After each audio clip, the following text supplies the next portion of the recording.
Before we begin, a word about what you are about to hear. This episode follows a hospital CFO who runs the same numbers two different ways and gets answers that disagree by a factor of 5. The experience unsettles him, and it should, but the two numbers are not rivals. They are not competing answers to the same question. They are precise answers to two different questions. The first question comes from financial accounting, the framework that hospitals use for reporting, tax filings, and regulatory compliance. It asks, what does it cost to operate this room? When the room sits idle, financial accounting assigns a share of the overhead, the staff, the depreciation, to that idle time. This produces a real and auditable number.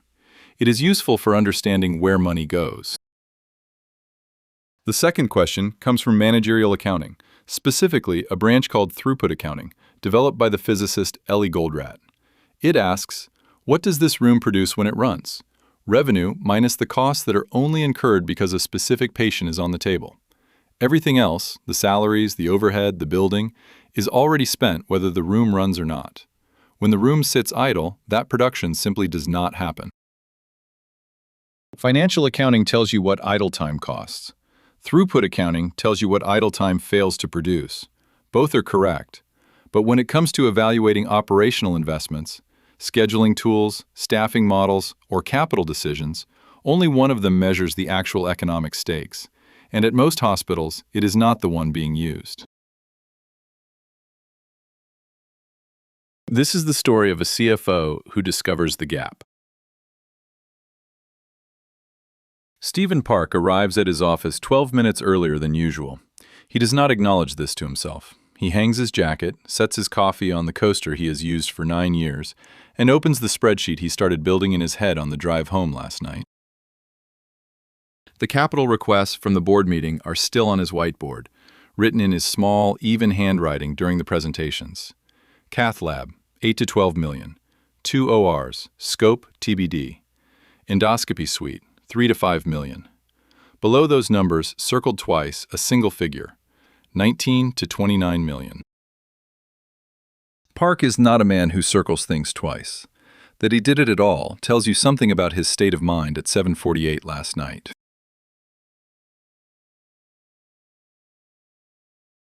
Bond capacity is 42 million. 12 is committed to the seismic retrofit. Ostrowski needs 6 for the IT infrastructure. That leaves 24, give or take, and they want 19 to 29. This is not a math problem. This is a priorities problem. And the board just voted to spend 6 weeks studying it before deciding anything. He opens a new tab in his spreadsheet, labels it OR Utilization Cost Analysis. He has done this kind of calculation before. The question is simple. What does it cost the hospital when an operating room sits empty? He pulls the numbers. Average cost per OR minute, drawn from their internal cost accounting, $44. That includes allocated labor, overhead, depreciation on equipment, facilities costs. He learned this methodology in his MHA program 20 years ago. It is bedrock. 6 ORs, staffed 40 hours a week. Sam said 23% utilization across the full week, but during the staffed window, it is closer to 85%. So 15% of staff time is unutilized. That is 6 hours per day across the 6 rooms. At $44 per minute, that is $15,840 per day, just under $4 million a year. $4 million in wasted cost, against a request for 2 new ORs at, 8 to 15 million each? The payback math does not scream urgency. We could tolerate that level of waste for years before new construction pencils out purely on cost avoidance. Park leans back. The numbers confirm what he expected. The waste is real, but manageable. Not enough to justify the capital spend on its own. The departments will need to make their case on growth, not efficiency. He is about to close the spreadsheet, but he does not close the spreadsheet.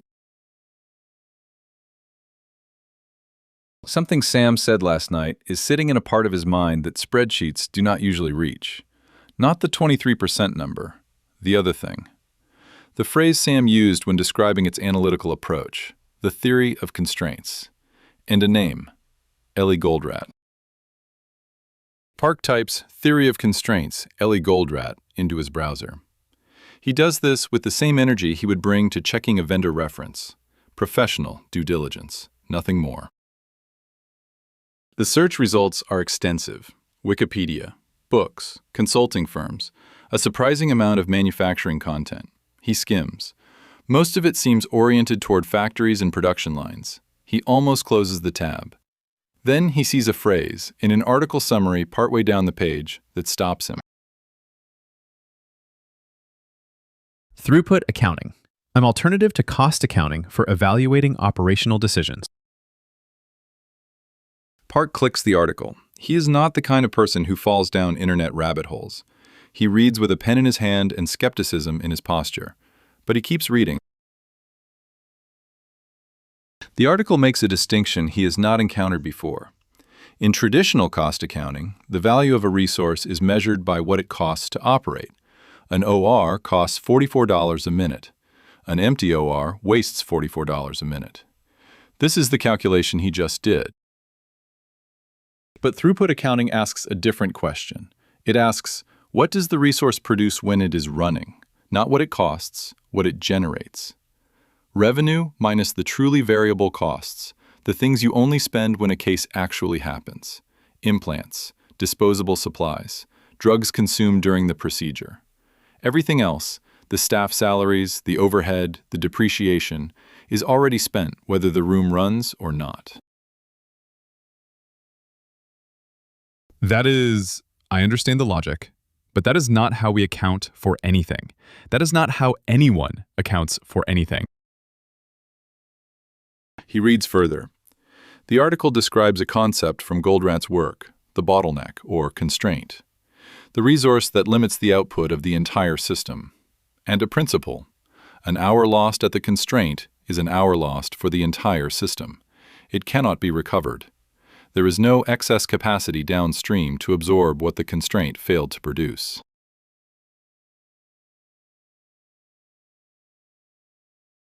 An hour lost at the constraint is an hour lost for the entire system.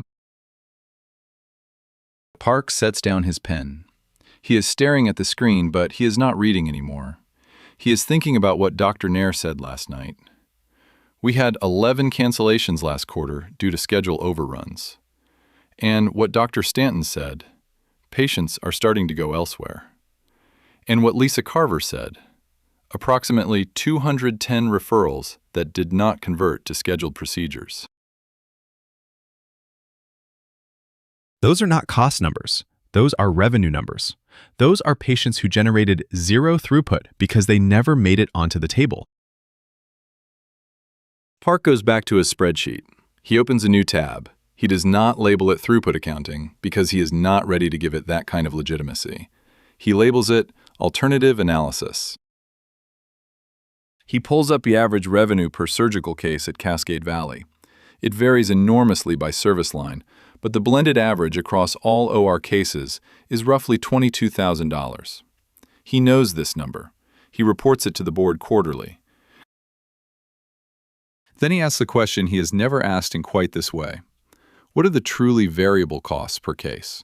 Not the allocated costs, not the overhead, the money that is only spent because a specific patient is on the table.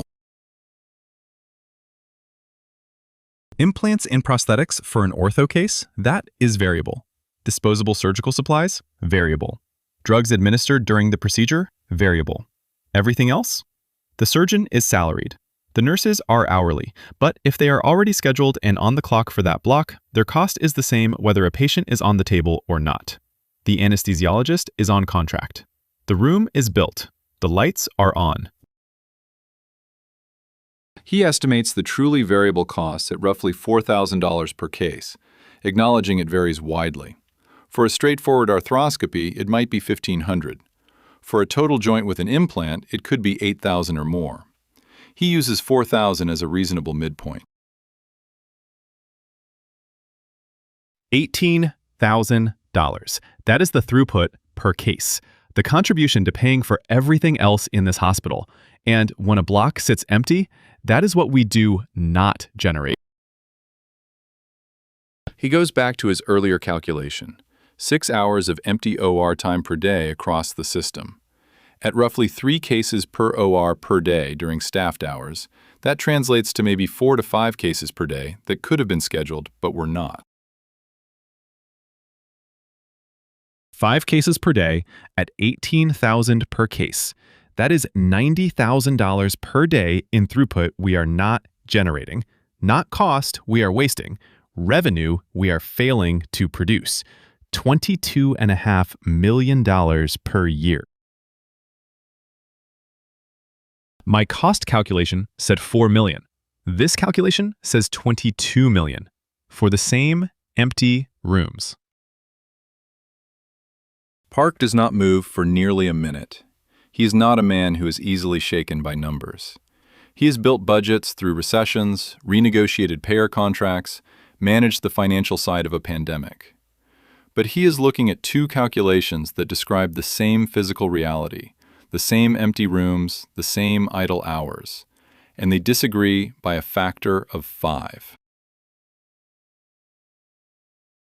One of these is wrong, or they are measuring different things, and I have been reporting one of them to the board for 9 years. He saves the spreadsheet. He closes it. He opens his email and types a message to Janet Willis. Lunch. I need to talk to someone who will tell me if I am losing my mind. The cafe across the street from the hospital is the kind of place where half the tables are occupied by people wearing badges on lanyards. Park and Willis sit at a corner table away from the window. Willis has a salad. Park has not touched his sandwich. You said you wanted to talk about the capital requests, but you have that look. What look? The look you get when the numbers do not behave. Janet, after the meeting last night, I pulled up our OR cost data. Standard analysis. What does it cost us when a room sits empty? It is about $4 million a year in wasted cost, system-wide. Not nothing, but not catastrophic. Manageable. That sounds about right. Then I did something different. I read an article this morning about a framework called Throughput Accounting. It comes from that theory of constraints methodology Sam mentioned last night, and it asks a different question. Not what an empty room costs, but what it fails to produce. What do you mean? When an OR runs a case, the revenue is roughly $22,000 on average. The truly variable costs, the things we only spend because a patient is actually on the table, implants, disposables, drugs, maybe $4,000. Everything else is already spent.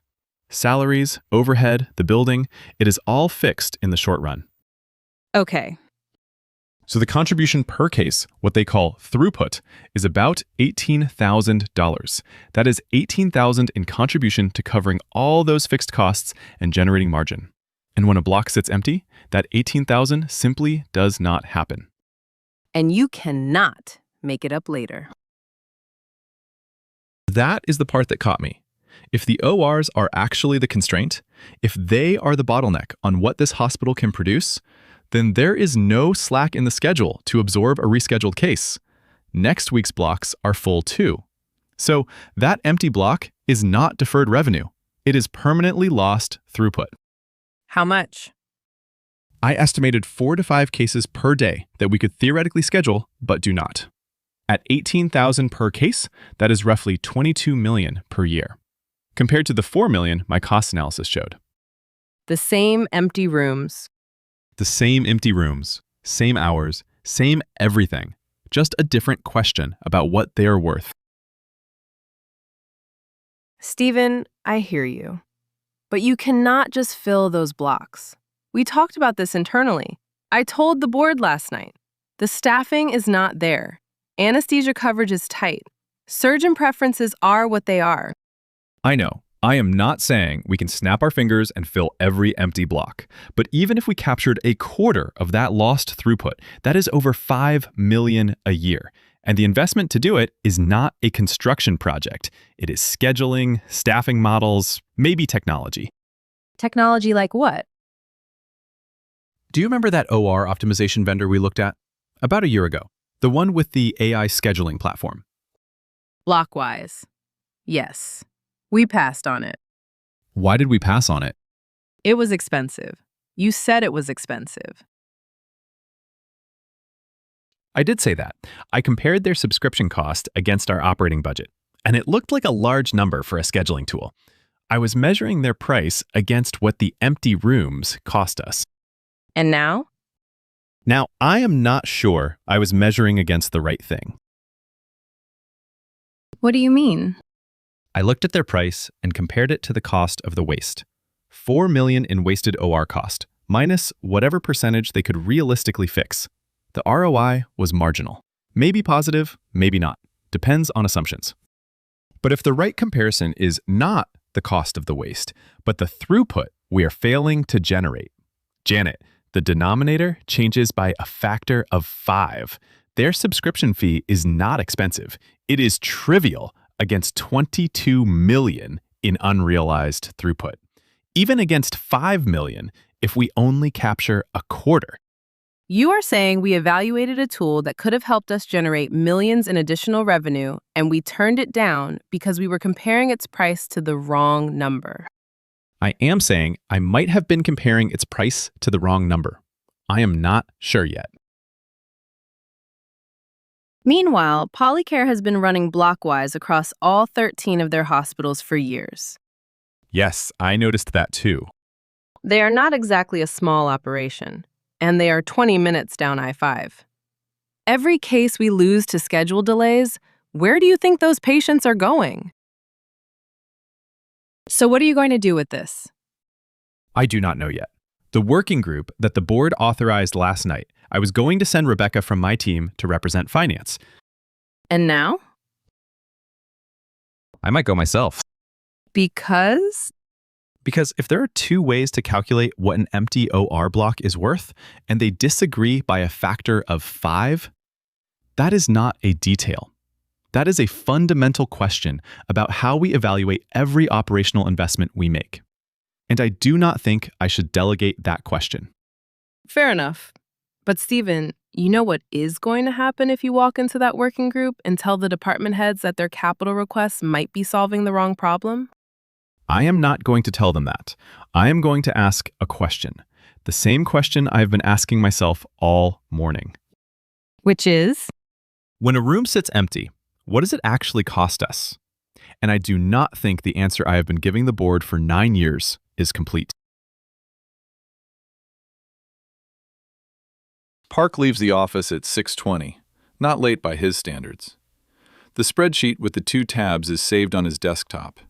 He did not share it with anyone except Janet Willis, and even with her, he presented it as thinking out loud rather than a conclusion.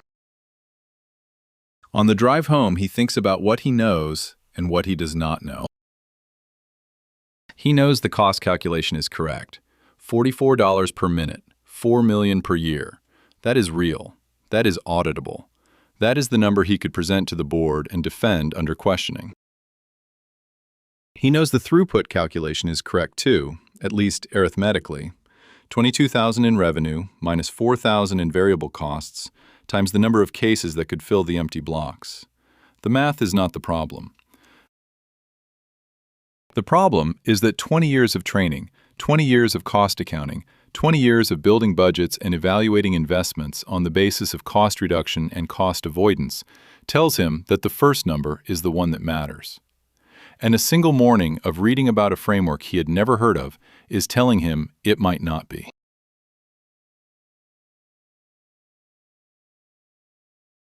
I am not ready to say our accounting framework is wrong. Maybe this Goldratt was brilliant, and maybe he was a crank. I do not know enough yet, but I cannot dismiss what I saw in that spreadsheet this morning. 2 calculations, same rooms, same hours. One says 4 million, the other says 22 million. And I made a purchasing decision based on the smaller number. If the throughput number is even half right, that changes everything about how we evaluate the capital plan. It changes the BlockWise decision. It changes how we think about extending hours versus building new rooms. It changes what expensive means. Park pulls into his driveway. He sits in the car for a moment with the engine running. This is not something he does. He is a man who turns off the engine, goes inside, greets his wife, and opens a beer. In that order most nights. Tonight he sits in the car thinking about a working group he was not planning to join, a number he is not sure he trusts, and a question he cannot put down. He turns off the engine. He goes inside. Stephen Park did not change his mind on a Wednesday. CFOs do not work that way. The cost accounting framework he has used for 20 years is not going to be overturned by a single article and a lunch conversation. But a crack has appeared, not in the framework itself, but in his certainty that the framework is sufficient. The working group convenes next week. Dr. Aldridge has 6 weeks and a board deadline. They will meet weekly. Fleming is coming. She is bringing a nurse named Jess. And now Park is coming too. Not to observe, not to send a representative, to sit in the room where Sam will be, with his spreadsheet open to both tabs, and ask a question he does not yet know how to answer. What does it really cost when the constraint sits idle? This has been The Other Calculation. Thank you for listening.